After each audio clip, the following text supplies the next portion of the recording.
Hello అండి, welcome to Jahnavi వంటలు. ఈరోజు మన ఛానల్లో అమ్మవారికి చాలా ఇష్టమైన దద్దోజనం ప్రసాదం రెసిపీ ఎలా తయారు చేసుకోవాలో చూపిస్తానండి. ఇవి కొన్ని టిప్స్ ఫాలో అయ్యి చేస్తే సాయంత్రం అయినా కానీ ప్రసాదం పులిసిపోకుండా అంతే కమ్మగా ఉంటుంది.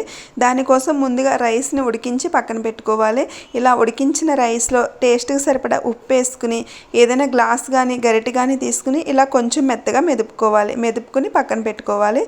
తర్వాత స్టవ్ మీద కడాయి పెట్టుకుని ఆయిల్ కానీ నెయ్యి కానీ వేసుకుని కొంచెం హీట్ ఎక్కిన తర్వాత పల్లీలు వేసుకోవాలి. పల్లీలు కొంచెం వేగిన తర్వాత శనగపప్పు, మినపప్పు, ఆవాలు, జీలకర్ర వేసుకోవాలి. అలానే సన్నగా కట్ చేసుకున్న పచ్చిమిర్చి, ఎండుమిర్చి కూడా వేసుకోవాలి. తర్వాత కొన్ని జీడిపప్పు పలుకులు వేసుకోవాలి. జీడిపప్పు అనేది ఆప్షనల్ అండి, నచ్చితే వేసుకోవచ్చు లేకపోతే స్కిప్ చేయొచ్చు.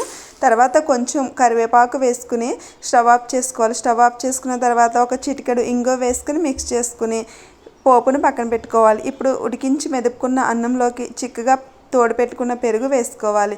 అలానే మనం ముందుగానే వేయించుకున్న పోపు దినుసులు కూడా వేసుకోవాలి. తర్వాత ఒక చెంచా మిరియాల పొడి వేసుకోవాలి. తర్వాత సన్నగా కట్ చేసుకున్న కొత్తిమీర వేసుకుని ఇవన్నీ కలిసేటట్లు బాగా మిక్స్ చేసుకోవాలి.